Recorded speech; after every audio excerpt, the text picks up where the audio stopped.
নমস্কাৰ আপোনালোক সকলোকে আমাৰ চেনেলৰ অন্য এটা ভিডিঅ'লৈ স্বাগতম জনাইছোঁ। আজি আমি ভিডিঅ'টোত নতুনকৈ চৰকাৰী চাকৰি ওলাইছে সেইকেইটাৰ বিষয়ে আলোচনা কৰিম।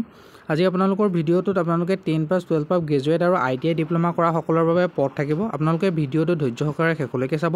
লগতে যিসকলে আমাৰ ভিডিঅ'ত প্ৰথমবাৰলৈ চাইছে তেওঁলোকে আমাৰ ভিডিঅ'টোত লাইক এটা কৰি আমাৰ চেনেলটো ছাবস্ক্ৰাইব কৰি দিব, যাতে এনেকুৱা ধৰণৰ জব ৰিলেটেড আপডেট ভিডিঅ'সমূহ অতি সহজতে আপোনালোকে আমাৰ চেনেলৰ জৰিয়তে পাব পাৰে। লগতে ভিডিঅ'ৰ ডেছক্ৰিপশ্যন বক্সত আমাৰ হোৱাটছআপ আৰু টেলিগ্ৰাম গ্ৰুপৰ লিংক দিয়া আছে। তাত আমি লেটেষ্ট আপডেটখিনি শ্বেয়াৰ কৰি থাকোঁ। আপোনালোকে তাৰ গৈ যিকোনো এটাত জইন হৈ ল'ব পাৰে। এতিয়া আগবঢ়ো আমাৰ ভিডিঅ'ৰ মাজলৈ। আছাম পেট্ৰ'কেমিকেল লিমিটেডৰ ফালৰ পৰা আপোনালোকৰ ভেকেঞ্চি ওলাইছে। টোটেল 17টা ভেকেঞ্চি ওলাইছে। এইকেইটা আপোনালোকৰ 17টা এপ্ৰেণ্টিছৰ পোষ্ট হয়।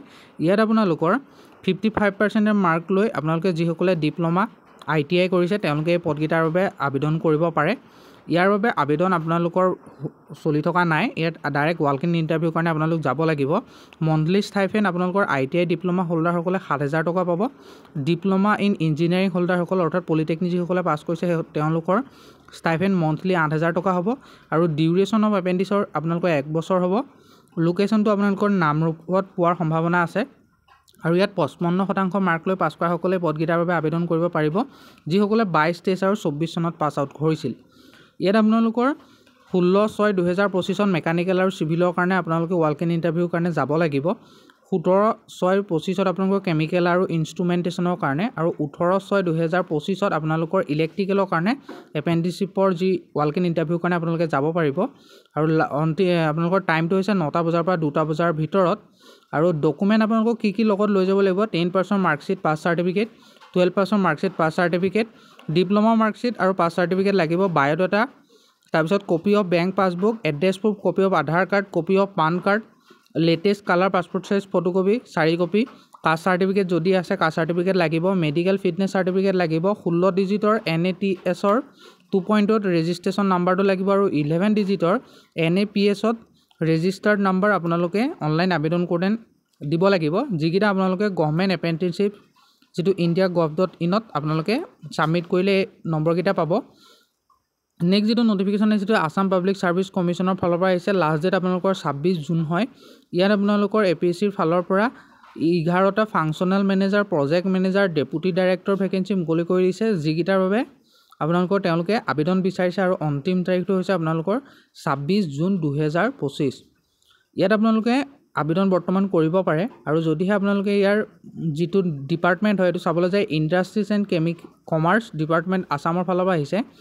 কেটেগৰীত যদি প্ৰথমো চাই আনৰিজাৰ্ভৰ কাৰণে 4টা, OBC MOBCৰ কাৰণে 4টা, SCৰ কাৰণে 1টা, SC প্লেনৰ কাৰণে 1টা আৰু ST হিলৰ কাৰণে 1টা আপোনালোকৰ ৰিজাৰ্ভ আছে। আৰু ইয়াত আপোনালোকৰ দৰমহা স্কেলটো হ'ব 30,000 টকাৰ পৰা 1,10,000 টকা, গ্ৰেড পে' হ'ব 14,500 টকা।